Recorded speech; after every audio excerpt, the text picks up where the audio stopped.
मला वाटतं मला आज माझ्याकडे शब्द अपुरे आहेत की जेवढा आनंद मला वाटतं जनतेला या ठिकाणी झालेला आहे कल्याणच्या, त्याच्यापेक्षा काही पटीने आनंद जो आहे तो मला या ठिकाणी झालेला आहे की या डॉक्टर बाबासाहेब आंबेडकरांच्या स्मारकामध्ये एक खारीचा वाटा उचलण्याची संधी जी आहे ती मला या ठिकाणी मिळाली।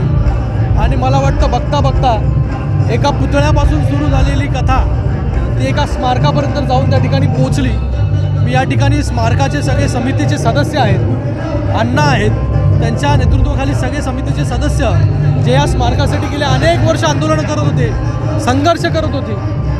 अनेक लोकांनी, लाखो लोकांनी डॉक्टर बाबासाहेब आंबेडकरांचं स्मारक या ठिकाणी झालं पाहिजे हे स्वप्न पाहिलं, ते स्वप्न आज पूर्ण झालं। त्या ठिकाणी भव्य दिव्य पुतळ्याचं अनावरण या ठिकाणी झालं। काही दिवसानंतर जे आहे हे नॉलेज सेंटर जे खाली आहे त्याचं देखील इनॉग्रेशन त्या ठिकाणी होईल आणि एक जिवंत डॉक्टर बाबासाहेब आंबेडकरांच्या जीवन चरित्रावरती एक उभं जिवंत स्मारक या ठिकाणी लोकांच्या सेवेमध्ये येईल, ज्याच्याकडून वर्तमानातली पिढी आणि भविष्यातली पिढी ही ऊर्जा घेईल संघर्षाची, शिकण्याची, संघटित होण्याची। आणि मला वाटतं डॉक्टर बाबासाहेब आंबेडकरांनी जो संघर्ष केला तो संघर्षपूर्ण जे आहे हा स्मारक जो आहे हा रोज त्याची साक्ष जी आहे ती या ठिकाणी देत राहील, असं हे स्मारक या ठिकाणी उभं राहिलेलं आहे। मला वाटतं हे स्मारक फक्त एक पुतळा नाही, हे डॉक्टर बाबासाहेब आंबेडकरांचे वेगवेगळे चरित्र आहे। डॉक्टर बाबासाहेब आंबेडकर वेगवेगळी आंदोलनं केली, या सगळ्या आंदोलनाची साक्ष जे आहे हे स्मारक या ठिकाणी देईल। मी सगळ्या कल्याणकरांचे या ठिकाणी धन्यवाद व्यक्त करतो, माननीय मुख्यमंत्री महोदयांचे या ठिकाणी धन्यवाद व्यक्त करतो की त्यांनी जेव्हा UD मिनिस्टर होते तेव्हा त्यांनी निधी तो त्या ठिकाणी दिला आम्हाला। आम्ही 50 लाखाचं स्वप्न पाहिलं होतं, 5 लाखाचं पाहिलं, ते जाऊन 21 कोटीवरती, 5 कोटीचं पाहिलं 21 कोटीवरती, हा 21 कोटी जो आहेत या स्मारकासाठी उपलब्ध झालेले आहेत। आणि या स्मारकाच्या माध्यमाने बाबासाहेब आंबेडकरांच्या वरची लायब्ररी, त्यांच्या जीवनचरित्रावरचे सगळे पुस्तकं जे आहेत ते लायब्ररीमध्ये असतील, होलोग्राफिक बाबासाहेब आंबेडकर त्या ठिकाणी असतील, जेणेकरून आपल्याशी डॉक्टर बाबासाहेब आंबेडकर संवाद साधताय हा भास त्या ठिकाणी होईल।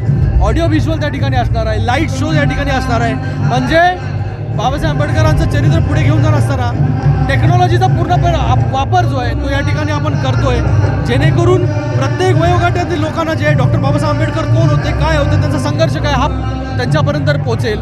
हा एक छोटासा प्रयास आमचा त्या ठिकाणी होता, आज तो प्रयास जो आहे तो त्या ठिकाणी फळाला आला।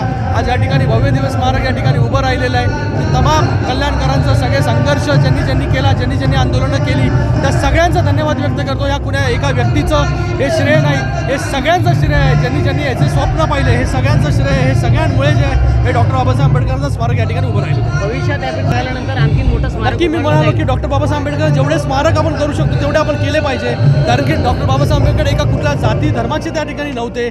आज आम्ही ज्या ठिकाणी उभे आहोत हे डॉक्टर बाबासाहेब आंबेडकरांमुळेच आम्ही त्या ठिकाणी आहोत। तर डॉक्टर बाबासाहेब आंबेडकरांचे जेवढे स्मारक आम्ही करू शकलो तेवढे स्मारक त्या ठिकाणी कमी आहेत, कारण की संविधान ज्यांनी लिहिला त्या संविधानावरती पूर्ण देश हा चालतो, ज्या संविधानामुळे आम्ही सगळे लोक आहोत, ज्या संविधानामुळे प्रत्येकाला त्याचा अधिकार मिळाला आहे, अशा महामानवाचं स्मारक जेवढे होतील तेवढे कमी आहेत। कल्याण बोरोमध्ये डॉक्टर बाबासाहेब आंबेडकरांच्या भव्य दिवस स्मारकाचं जे उद्घाटन आहे, लोकार्पण सोहळा झालेला आहे। माननीय मुख्यमंत्री एकनाथ शिंदे यांनी त्या लोकार्पण सोहळा त्यांच्या हस्ते झालेला आहे आणि माननीय श्रीकांत शिंदे या भागाचे खासदार आहेत, त्यांच्या प्रयत्नातून 21 कोटी रुपये खर्च करून हे सुंदर असं स्मारक झालेलं आहे। बाबासाहेबांचा पुतळा भव्य दिव्य पुतळा आहे आणि स्मारक अत्यंत चांगलं झालेलं आहे।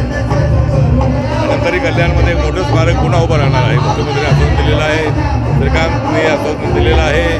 त्याप्रमाणे पुढच्या काही दिवसानंतर या ठिकाणी एक 4-5 एकर जागेवरती दुसरं एखादं भव्य दिव्य एखादं मोठं स्तूप आहे, त्या ठिकाणी मेडिसिन सेंटर आहे, लायब्ररी मोठी आहे, अशा पद्धतीचे एखादं स्मारक करण्याचा संकल्प श्रीकांत शिंदेंचा आहे आणि त्याला आमचा पूर्ण पाठिंबा आहे। त्यांना जे सहकार्य लागेल ते देण्याचा प्रयत्न करणार आहोत।